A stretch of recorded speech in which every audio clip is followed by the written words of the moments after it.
you want to do more. There's this feeling in your gut, and you just know that there is so much more out there for you in the world than the current life you're living. But then right when you get ready and you're ready to take off and you're ready to make these changes, there's this voice that pops up. And it's the voice that loves to tell you that you're not good enough. It tells you that you're not enough, not good enough, not strong enough, not beautiful enough, not curvy enough, not thin enough, not worthy enough, not enough. It gives you 1,000,001 reasons as to why everything you want to do is going to fail. I wish that I could say those little voices in your head go away. I wish that I could say I've come so far and I never have to deal with that anymore. But the reality is that right now, as I'm sitting here in front of this camera, there is a voice in the back of my head that sounds a lot like my boyfriend at 17 saying, why bother? No one's going to care. No one wants to look at you. No one cares about what you're going to say. No one cares. So why? So what's the point of making this video? Because it seems really super depressing. Something that I have learned over the years, especially as I've been working with women and helping people and developing curriculum and working in all of these different places, is realizing that you actually don't need those voices to disappear. You don't need those voices to go away. Just the other day, I was in a Clubhouse room and I was with a bunch of top tier YouTubers, people that are influencers and business owners, people that are absolutely killing it. And every single one of them started talking about how they experience imposter syndrome. They feel like they're not good enough. Every time they turn on the camera, they don't feel like they're not good enough. Every time they unmute their mic on Clubhouse, they feel like they're not good enough. Every time that they get a speaking engagement, they feel like they're not enough. And yet, they are going after their dreams without abandon. They are going all in. So it really hit home even more that it's like, oh my gosh, I keep fighting these voices, but what if I didn't waste my energy anymore? What if I don't need those voices to stop? What if you don't need those voices to stop? What you need are some tools in your back pocket to adjust the volume, to turn them down, or to just turn around and look at them and tell them to shut up. I can tell you all day long that you're strong, that you're capable, that you're intelligent, that you're worthy, that you're enough, that you're important. And I will keep saying these things until I am blue in the face. I will say these things no matter where I am or what I do. But the reality is that none of it matters if you don't say these things, if you don't believe them. If you are not taking actions to shut these voices up, or at least turn that volume down, then you're not going to see the change that you desperately want. So what actions do you need to take? What actions do you need to take to get these tools to turn that volume down? There are 3 actions that I have found that I've looked back over my life, and as I've analyzed these people that I look up to, I recognize these things. Number 1 is accepting that your worth is something that you can't earn. You are worthy simply because you exist.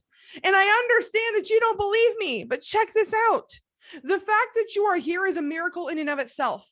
Whether or not you like them, whether or not you like it, whether or not you truly want to be alive right now, the fact that your mama and your daddy came together and they did their thing and they made a baby and you actually made it out of your mother's womb and you are here right now is a miracle.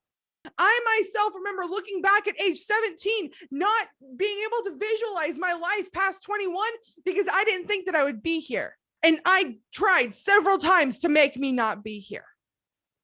And yet now I'm here 28 years old and I look back and I go, oh my gosh, I am more than a decade beyond that. The fact that I'm still here proves that I'm worthy. The fact is that there is nothing that you could do now to make yourself more worthy.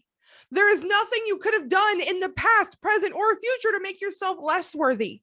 You are not more or less worthy than you were 10 years ago. You will not be more or less worthy right now in 10 years. Your worth is inherent in you because you exist. Number 2, get consistent with your affirmations. Say them out loud daily. Now, look, I understand the whole affirmations thing can feel a little woo-woo and it feels like a lot. But if you haven't already, I'm going to link in the show notes a link to my podcast, Affirmation 101. This is where I take you to school and I walk you through the science of why I'm so obsessed with affirmations and why they work. But in the meantime, if you're new to affirmations, there are 5 basic affirmations that I share everywhere and with everyone.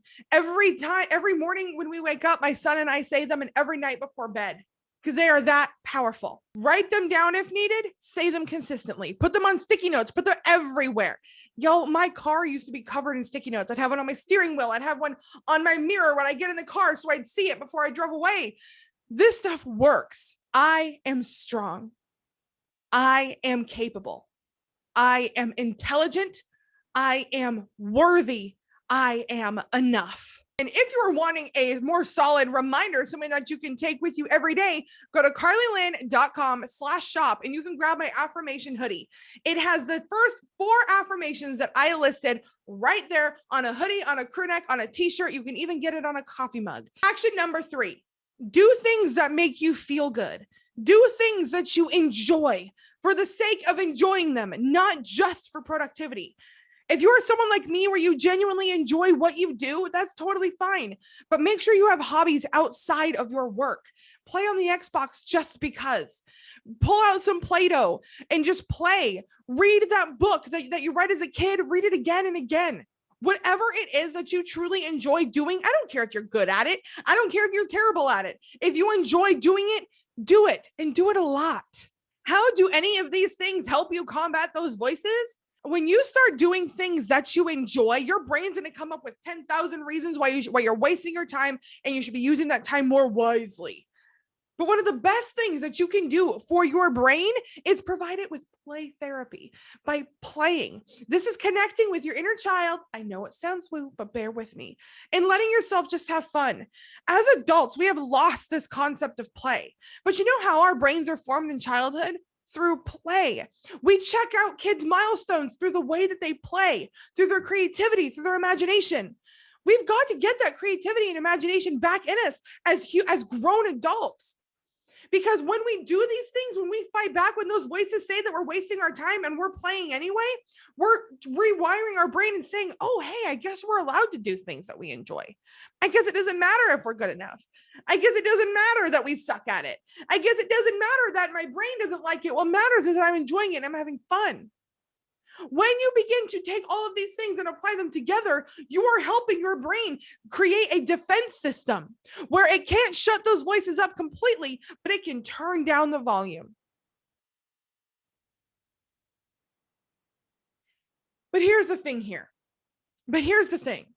Even with all of these steps, you're never going to feel ready and you're never going to feel like you're enough. But once you step out and do the thing, once you take that action, you're going to realize that you can do it anyway. That it doesn't really matter whether or not you're ready because you have the capability and you can do it. The more you do the thing, the more enough you're going to feel. But until you start, you're never going to feel like you can start.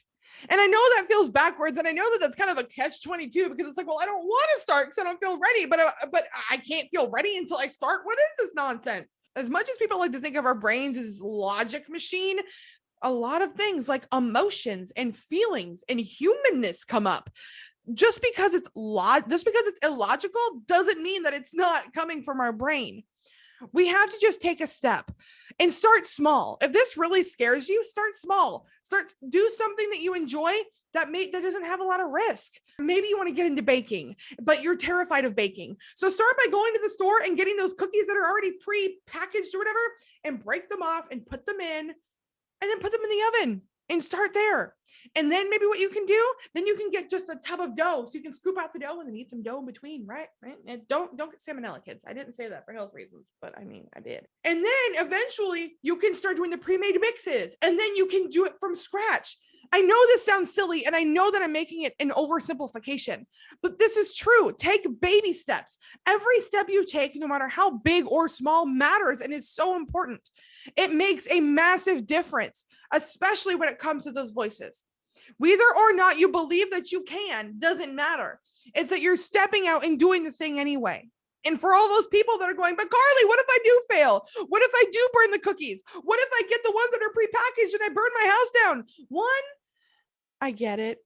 You're an overdramatic overthinker. I'm there too. I go all the way to the worst possible scenario and I live there. But the reality is that, okay, there is a possibility that you're going to burn your house down. So what can you do to prevent that? You'll set an alarm on the oven and on maybe just set the timer on the microwave, and you're going to set the timer on your phone. No way to forget. And then maybe you can get one of those like chicken ones where you just turn it and then it'll go and then ding, right? Stop coming up with excuses for why you can't and start coming up with reasons why you can. I know this is all easier said than done, but I promise you that it's going to be worth it. After this video, I'm going to make sure that I link to another one right here that's going to help you along your journey. Make sure you give it a watch because I promise it's going to help. Thank you so much for hanging out with me, and never forget that you are strong, you are capable, you are intelligent, and boo, you are so freaking worthy.